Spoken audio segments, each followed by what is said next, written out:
Anael. Soy Anael Arcángel. Amadísimos niños de la luz, amadísimos niños de la ley de uno, amadísimos liberadores de la tierra, que la paz, el amor y la luz sean en vosotros. Establezcamos en primer lugar, un momento de fusión de mí a vosotros y de vosotros a mí, en la misma conciencia, en la misma unidad y en la misma presencia. Compartamos el don de la gracia.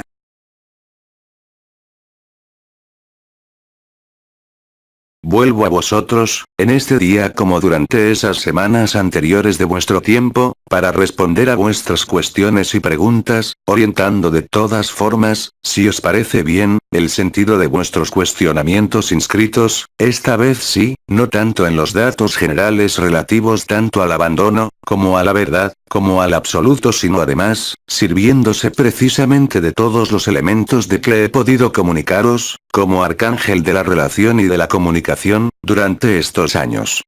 El objetivo es, por tanto, haceros cuestionaros sobre el sentido mismo de lo que yo llamaré temporalidad.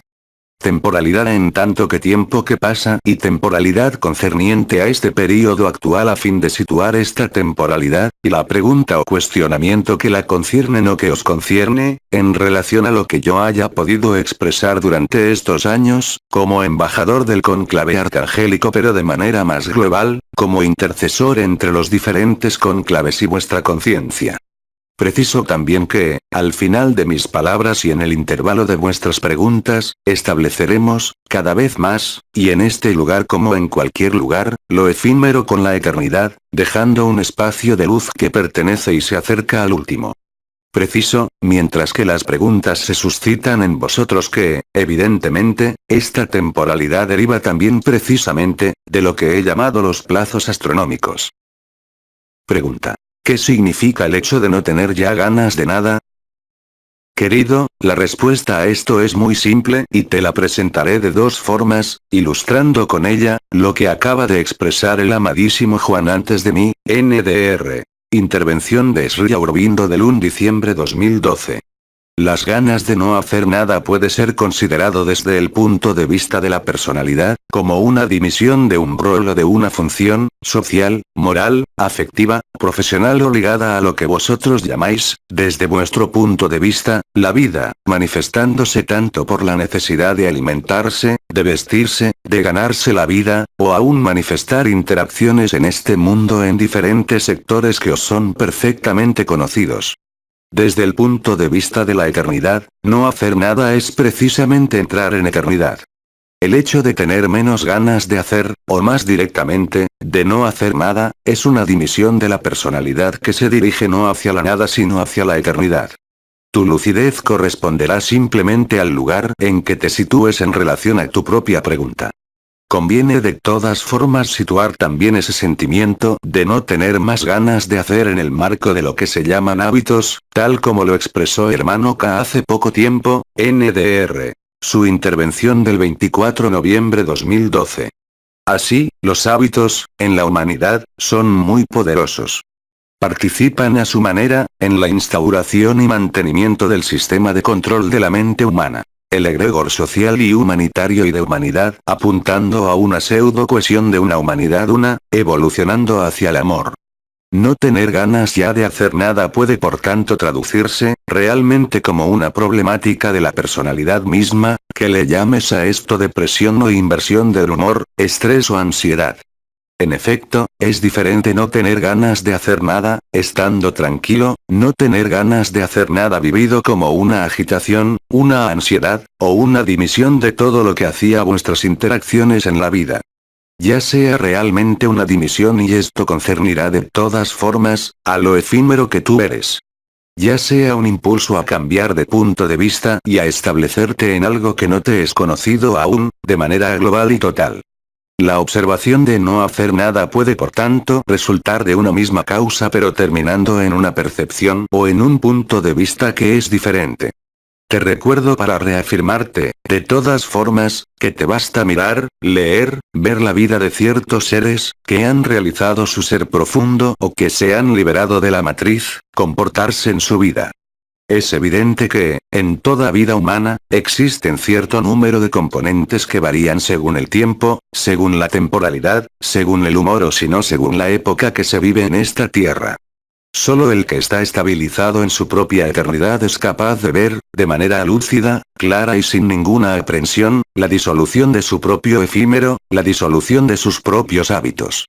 Desde el punto de vista del que está inscrito en la personalidad, esto representa un error magistral de falta de hacerse cargo de su propia vida.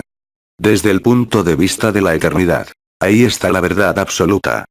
Les recuerdo que este no hacer nada no se inscribe en una temporalidad que calificaría usual y normal o habitual de la Tierra, sino en una temporalidad alterada correspondiente al fin de todo ciclo. Así pues, no hacer nada y ya no tener ganas de hacer nada puede ser también la expresión de una patología que el de la expresión de una finalidad la más elevada.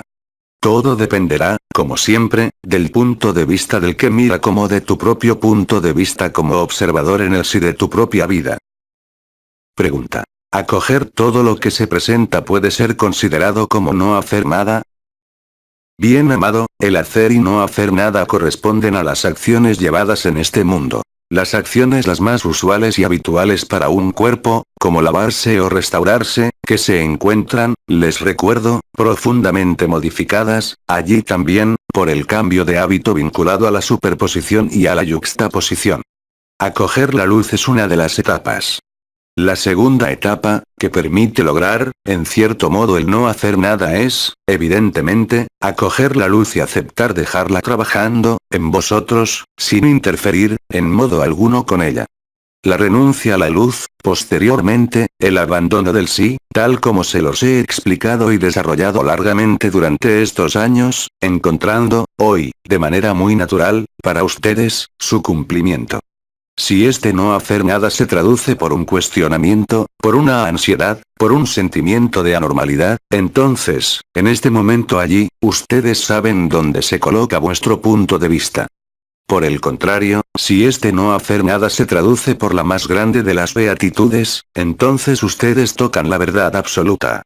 El hacer nada no es una finalidad, especialmente que, según el punto de vista, este no hacer nada es profundamente diferente, según cómo estén inscritos ustedes en una historia lógica y temporal o según cómo estén, en lo sucesivo, colocados en lo que ustedes son, en eternidad. Así pues, la observación corriente de estos preceptos que les hemos dado para este periodo, de no hacer nada o de permanecer tranquilos, no conciernen absolutamente a una renuncia de cualesquiera de las actividades de la personalidad, ella misma, pero resulta y deriva directamente de la capacidad, para la luz, a establecerse en vosotros, en lo que ustedes son, porque ustedes son la luz, sin interferencias, yo llamaría esto franja de interferencias vinculada a lo efímero, a lo transitorio y a la persona. Existe sin embargo, y como ha sido expresado de diferentes formas, estas últimas semanas de su tiempo terrestre, muchas maneras de abordar este choque de la humanidad, diferentes maneras de vivirlo. Recuerden que las circunstancias, como lo he expresado hace 3 y 4 semanas, que se desarrollan en ustedes son exactamente las que han creado para vivir este período de manera la más adecuada según vuestro punto de vista y según lo que ustedes son, en verdad, y la distancia pudiendo existir entre lo que ustedes son, en verdad, y lo que perciben. Entre más se disminuya esta distancia, y más tienda a desaparecer, más estarán en lo que hemos llamado Shantinilaya o beatitud. Lo que sea que devenga este cuerpo, lo que sea que devenga esta vida, lo que sea que devenga este mundo, a este momento ustedes no están preocupados, a este momento se dan cuenta de las palabras del Cristo. Yo estoy sobre este mundo, pero no soy de este mundo. Esta es la mejor forma de vivir la vida eterna y absoluta. En los momentos donde la luz los llama, como en los momentos donde acojan la luz, el resultado será diferente, según vuestro punto de vista, según el lugar, de alguna forma, donde esté colocada vuestra conciencia. En lo efímero de la personalidad y del desarrollo de vuestra vida o en la eternidad de lo que ustedes son. El principio mismo de lo que hemos llamado superposición y yuxtaposición, dándoles a vivir la tranquilidad o la no tranquilidad que no derivará nunca de una circunstancia exterior, de una circunstancia física, social, moral, afectiva o profesional. Lo que quiere decir, dicho de otra forma, que mientras que crean que, para estar tranquilos, dependen del estado de vuestro cuerpo, del estado de vuestras finanzas, del estado de vuestras interacciones, solo están en la personalidad. Solo cuando la beatitud, la tranquilidad y la paz se instalen, sin ningún esfuerzo, sin ninguna voluntad, sin perseguir ningún objetivo, cualquiera que éste sea, que encontrarán realmente la paz que es vuestra eternidad, vuestra presencia y vuestro absoluto. Así pues, la tranquilidad o el no hacer nada puede ser vivido de diferentes formas según, por supuesto, donde te coloques tú mismo. Pregunta. ¿Las dificultades relacionales pueden estar vinculadas a las acciones y reacciones del pasado o igualmente a las formas de frenos para impedir evaporarse, desaparecerse? Bien amada, te agradezco esta pregunta porque ella llama exactamente a la misma respuesta que he hecho hace un instante. Todo dependerá, exclusivamente, de tu punto de vista. Ser afectado en su presente y considerar que esto puede provenir de una ley de acción y reacción pasada te ubica y te somete, de alguna forma, a ti mismo, a esta ley de karma y de acción y reacción. Yo te invito a escuchar nuevamente lo que vine a responder a la primera pregunta. Y encontrarás, por supuesto, todas las respuestas. Saber que, mientras que exista una dificultad o una resistencia o una oposición, que esto concierna a un aspecto relacional entre un hermano y una hermana, o dos miembros de la misma familia, o cualquier otra especie de interacción concerniente también a las circunstancias de los desarrollos de vida, el que está colocado, de su punto de vista, en absoluto, no puede ser afectado ni por la enfermedad, ni por el conflicto, cualquiera que sea, no dando ninguna salida al conflicto. Lo que no es una renuncia o una fuga sino, más bien, establecer uno mismo su presencia en presencia infinita o en absoluto. Entonces el punto de vista cambia y lo que es dado a ver, en este momento, no depende ya de cualquier discriminación, ni de cualquier resistencia u oposición.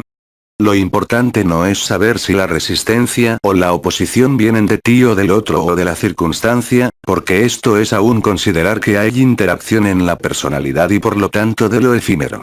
Hacerse la pregunta del sentido mismo de una dificultad vivida para resituarla en una explicación o un sentido, sea de acción-reacción del pasado, sea de algo que favorece la liberación, regresa, a grosso modo, a la misma cosa. El permanecer tranquilo no puede ser afectado por algo llegando, aparentemente, de un exterior así, que esto sea, una vez más, una dificultad entre dos seres o con una circunstancia en un sector dado de tu vida. Solo aquel que está tranquilo, solo aquel de quien el punto de vista no es ya lo efímero sino la eternidad, puede probar, de alguna forma, la diferencia entre un mismo evento ocurriendo del punto de vista de la personalidad y el mismo evento ocurriendo del punto de vista de la eternidad. En un caso, habrá reacción, en un caso habrá secuencia, habrá perturbación.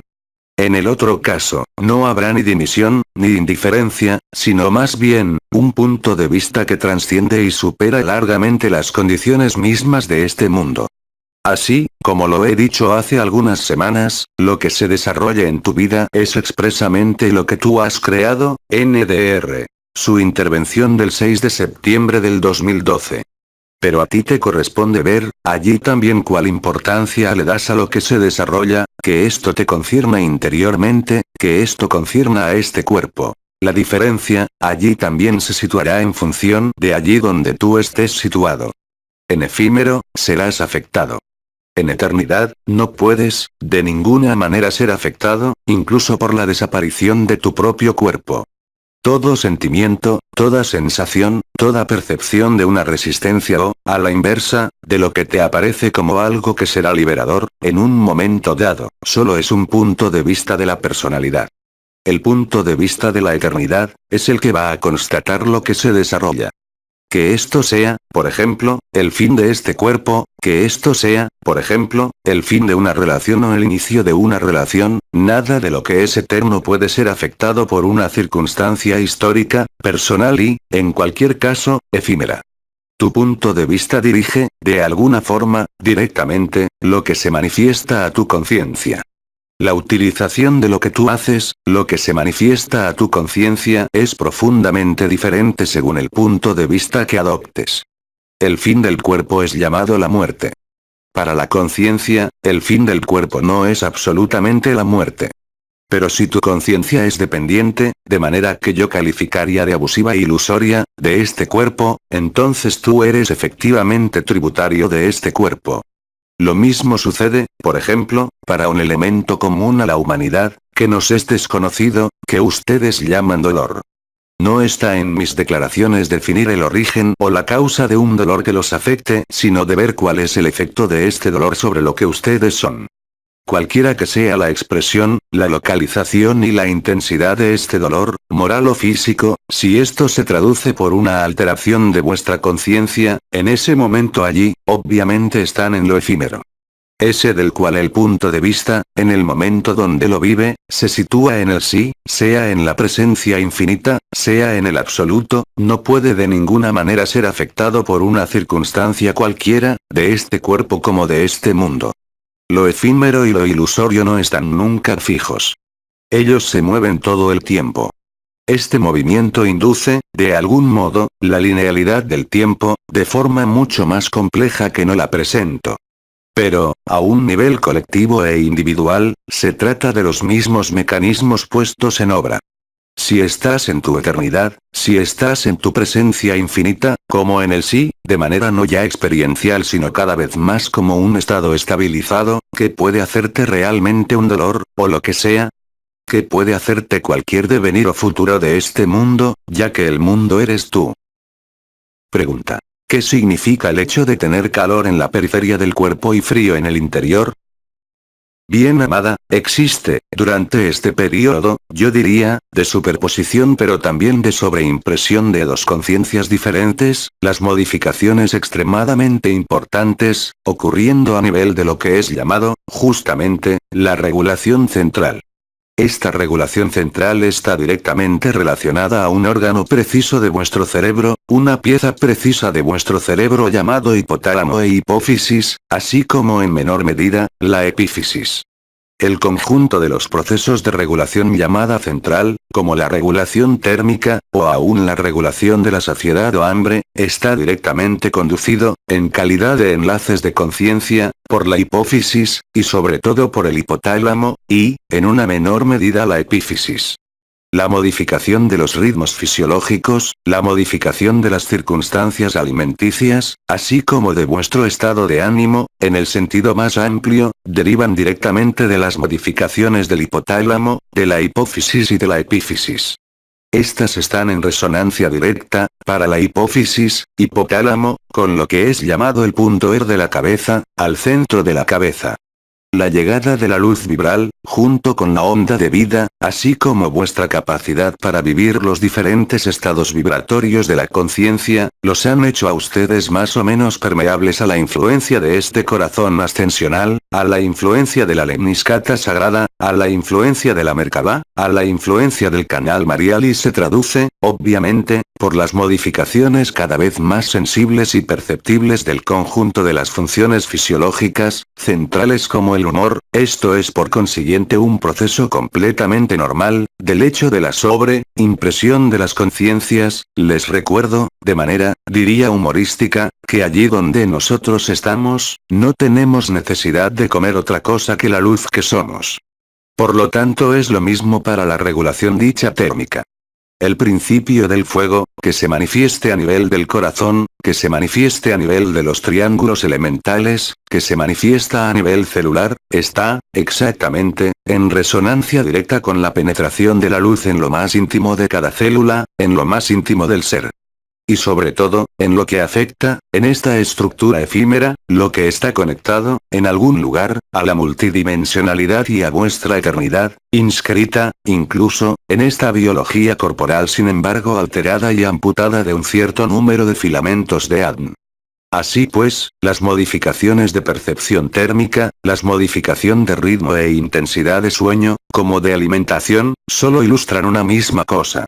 La modificación extremadamente importante, de lo que es nombrado hipófisis hipotálamo, en resonancia y en relación, como lo he expresado, con el punto del pecho, es decir el timo, modificando también vuestro sistema inmunológico. Pregunta. ¿A qué transformaciones induce el asistir a vuestras canalizaciones? Bien amada, al igual que, creo, ha sido informado por vuestro propio comendador, en relación, por ejemplo, las bodas celestiales. El aspecto vibral está siempre presente, ver. O.M. A. Ivanov, bodas celestiales, hacen referencia a las intervenciones de Miguel, del 17 de abril a julio 12 de 2009. Para aquellos que asisten a lo que ustedes llaman canalización, como para los que han oído lo que ha dicho el arcángel Miguel, así como para los que leen hoy, existe un impacto vibratorio. Este impacto no está ligado a la adhesión, de las palabras que pronunciamos, o la creencia en lo que decimos, sino de manera más directa, el impacto de la luz vibral. Lo que está sucediendo en este momento, no es diferente de lo que puedes vivir sola, en cuanto no existe más interacción de tu efímero, en el seno de tu eternidad. Permitir establecer un nuevo punto de vista es abandonar, como ustedes ya saben, tal vez, cualquier referencia, cualquier posición relativa a un conocido, frente a una explicación, o una búsqueda de significado.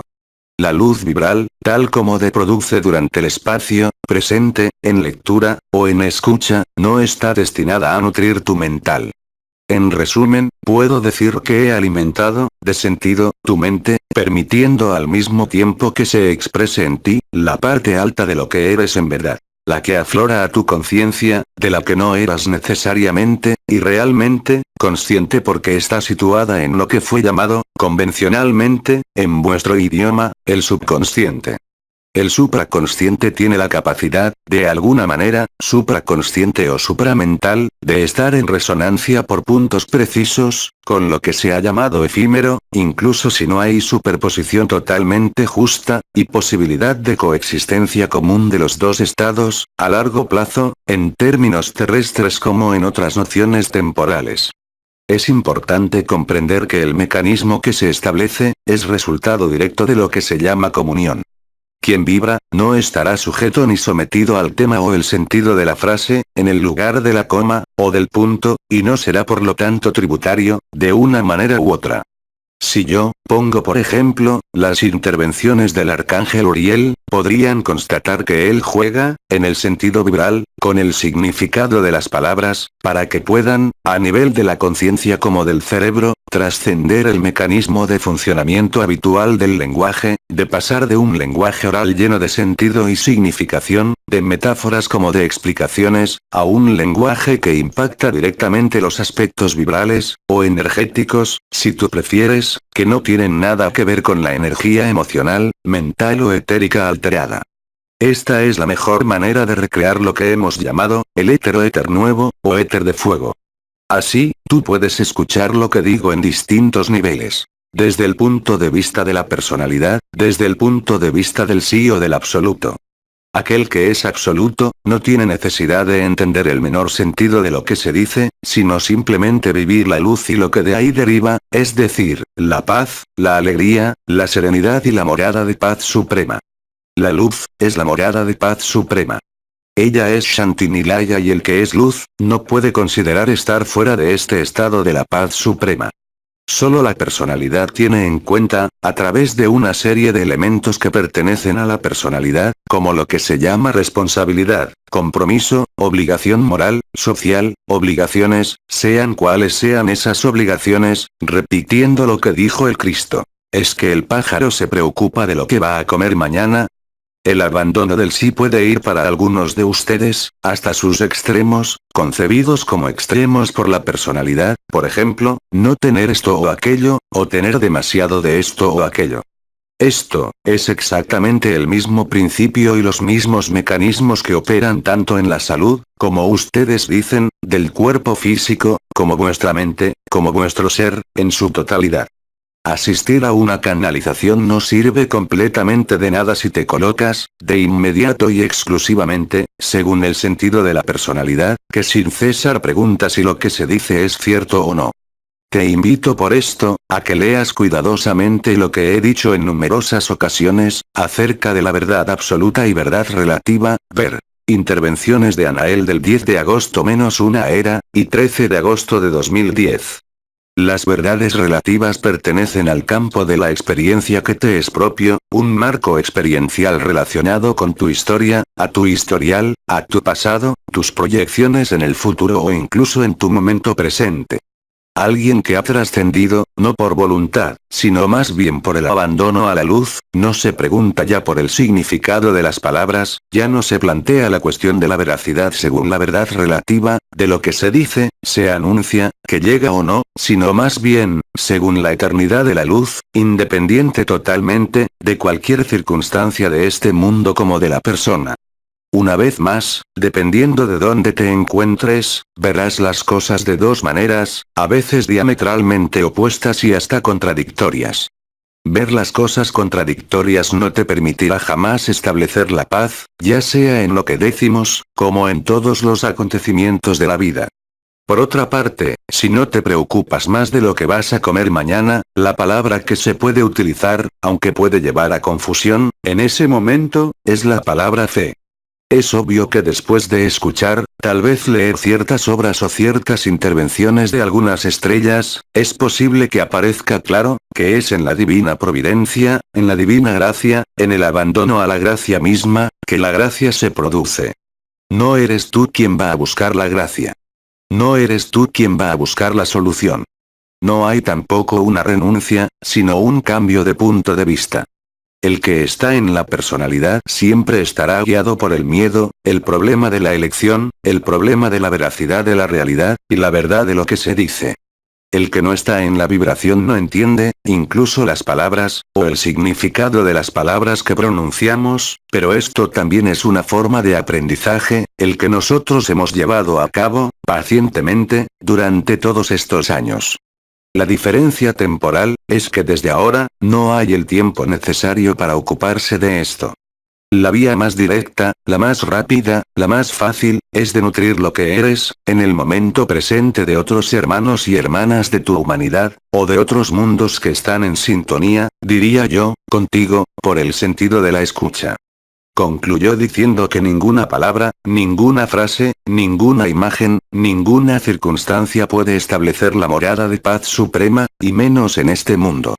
Sin embargo, es necesario aceptar, en su totalidad, a este mundo, ya que sea cual sea su ilusión y su alteración, si no hubiera el principio de la vida, no habría simplemente vida posible. Por lo tanto, no es rechazando la personalidad que te unes a la eternidad, sino interesándote en la eternidad.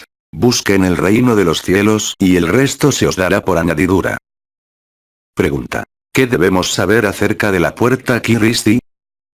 Bien amada, lo que es llamado Kiristi, puede que lo hayan entendido, es el principio solar. Hemos elegido esta denominación, para no ensombrecer las creencias humanas, acerca de la existencia y el mensaje dado por el Cristo. Kiristi es el Logos solar. Él es el principio Cristo, Miguel. No es solamente Miguel. Él no es simplemente un personaje histórico. Kiristi es el Hijo ardiente del Sol. Es el que realizó, el Sol en él y dijo: Padre, hágase tu voluntad, no la mía. Esto quiere decir, y pongo la palabra entre comillas, que crucificó su existencia. Él hizo el sacrificio supremo. El don de sí a la humanidad, el don de sí, a la luz. Kiristi está, por supuesto, ligado a un lenguaje vibral, que viene, como ya lo hemos dicho y lo recuerdan, tal vez, del sumerio original, llamado el lenguaje cósmico. Este lenguaje cósmico es un lenguaje que utiliza sílabas. Estas sílabas, llevan sentido, en sí mismas. Estas tres sílabas, dan sentido, en el sentido de una palabra, salida de una representación, de una comprensión y una experiencia, cualquiera sea la palabra.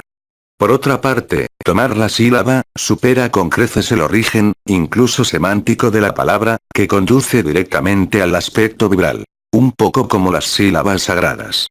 Kiristi es por lo tanto un doble solar, cuyo cuerpo es multidimensional. Él es la luz que calienta. Es el fuego que purifica. Es la vida en todas sus expresiones, en todas sus manifestaciones, ya sea en esta dimensión como en toda dimensión. Pregunta. Si el círculo es una forma confinante, ¿qué pasa con los mandalas? Bien amada, una vez más, todo depende de dónde estés situada. Mientras tú estás en lo efímero, creado, recreado, observando un mandala, cualquiera que sea, no haces otra cosa que fijar tu atención, fijando tu intención en el objetivo que figura en ese mandala. El círculo, como la esfera, son estructuras confinantes en sí mismas, porque en el principio del círculo, de la gota, como de la elíptica, existe la noción de volver a pasar por el mismo punto, de manera cíclica, incluso si es en otro nivel. El principio del universo, tal como es observable, ya sea por la observación de la trayectoria del Sol, o lo que les da a ver la tecnología moderna, los cálculos matemáticos, los cálculos físicos modernos, se hace solo a través de lo que es perceptible y por lo tanto observable. Nada de lo que observan les indica, y vuestros científicos están empezando a dudar, que corresponde a la totalidad de la vida, más bien, diría yo, que es algo totalmente incompleto.